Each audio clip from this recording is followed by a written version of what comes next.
Earlier today, I wake up a little bit groggy-eyed because I recorded a podcast at 2 o'clock last night, and Barton's in the 24/7 Slack room. The same Barton Simmons that body shamed me on the Barton and Bud podcast yesterday. But that's okay. I know his reasons, and he has to reason that in his own heart. I know where his heart's at. I think his heart is still good, but I just think, sometimes Satan works, and sometimes he's working when you're recording a podcast. And I just think the devil was working on Barton a little bit yesterday. So he body shamed me. That's okay. I still promoted their podcast. But what Barton did this morning is he drops in the Slack room and he says, "Hey man, it's Team Talent Composite Day." And so I said, yes, I knew. We had it on our calendar, but I said, we got a show tonight. This is a perfect time to talk about this. So you've heard it said, and it's accurate, that a chef is only as good as his ingredients, and that's true. Just like a coach sometimes is only as good as the pieces he has on his roster. The 24/7 Sports Team Talent Composite is quite simply a measure of how much talent you have on your roster. I'll tell you how we do it in just a second. It's not that complicated. But what I do occasionally do here, and I'm going to do it now, is I'm going to remind you what this isn't. What this isn't is a guarantee that if you're ranked in the top 10, you're automatically going to be a top 10 performing team. See Texas. More on the Longhorns in a little while. However, what it also does tell us is, it does tell us there's probably a certain line where if you're below this line on the Team Talent Composite, probably not standing a very good chance of being a playoff team. So, maybe my Iowa State Cyclones buck that trend this year. They're 55th right now, and yet they could possibly be in the driver's seat in the Big 12. We had a big win Saturday over Texas Tech. We are excited in Ames, Iowa. So, important note here. This is not just an aggregation of your last 4 recruiting classes. What it is instead, because a lot of those guys never make it to campus, a lot of those guys transfer, it is a shot-for-shot measure right now, this very moment in time, of who's on your roster and how good are they? What star rating did we have on them? What player rating did we have on them coming out of high school?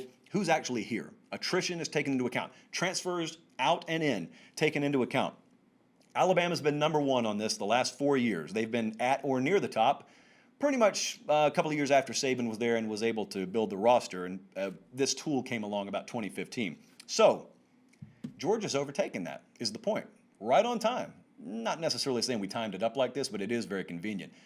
Bama plays Georgia Saturday night. Georgia, the number 1 roster in America. Alabama, right there, number 2 roster in America. Fractions of a point. I think it's 5 points total. Georgia's roster has 16 guys rated former 5-star. It has 52 more rated former 4-star.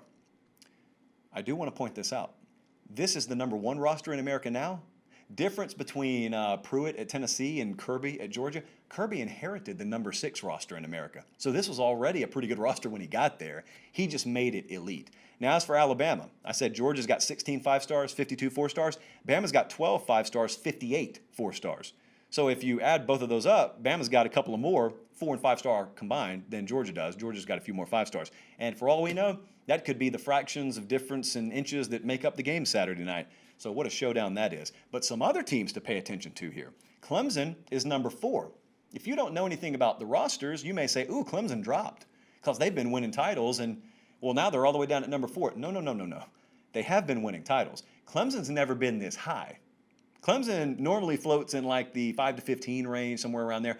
Now they're number 4 and rising. This is the Deshaun Watson impact. As I told you, this is what I pull for with Penn State and Notre Dame. Get a superstar quarterback in there that changes the way you brand your program and the way your program is perceived nationally. Deshaun Watson did that for Clemson. And then all of a sudden, everyone wanted to come there and play, including elite quarterbacks. See Trevor Lawrence, DJ Uiagalelei sitting on the bench over there, whereas he would be playing for most teams right now. So they're not going anywhere. They're only trending upwards. Here's the assumption, though, that I'm not making quite yet.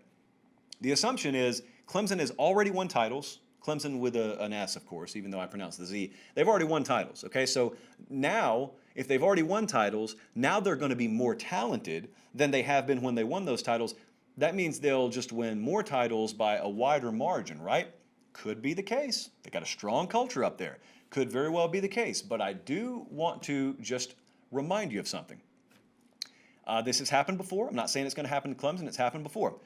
Sometimes when you have that really tight-knit culture and you got a good roster, plenty good enough to win a championship, especially if you got an elite quarterback, but it feels very local in some ways. It just feels very tight knit, and everyone's an insider. There really are no outsiders there. It's very much a family thing, and it's one like rubber band ball.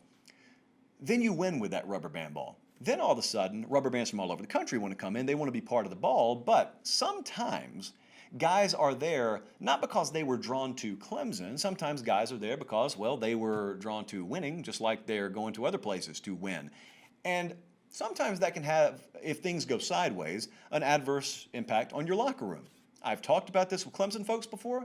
They assure me, nope, culture's different here. We have a different filtration process and vetting process when we bring guys in. We say no to some guys who are character risks. I know that. I know all that. So I'm not saying it's going to happen. I'm just saying the blind assumption I'm going to hold off on. But it's definitely a good sign. I'd much rather be number 4 than number 8, for example. Florida is number 7. That's the highest the Gators have been under Dan Mullen. Notre Dame is number 8. That's the highest that the Irish have been under Brian Kelly. Both of these are new highs, and this just screams to me superstar quarterback away from being a national championship contender. Now, at Notre Dame, I would also argue needs some better perimeter skill, but by and large, and maybe a little bit speedier secondary, but by and large, look at where they're positioned. And I get so tired of people telling me Notre Dame's overrated. No, they're not. They're rated exactly where they should be. No, they're overrated, man. They never win national titles. Who's predicting them to win a national title? In order to be overrated, it means you are falling short of where people rate you. No one's rating Notre Dame a top 4 team in the country. They never do that, actually. No one does that outside of Notre Dame fans. I mean outsiders. People say, all right, this team, they're not Clemson or Alabama, Ohio State, Georgia, but the next tier, that's where they are. That's absolutely where they are. They've had double-digit win years, 3 years in a row now. You see they're a top 10 team on the talent composite. Like, that's where they are. They're not overrated at all. They're properly rated to me. Florida, though, this is a good sign. Now they got to kick it into the next gear recruiting. It helps to win games.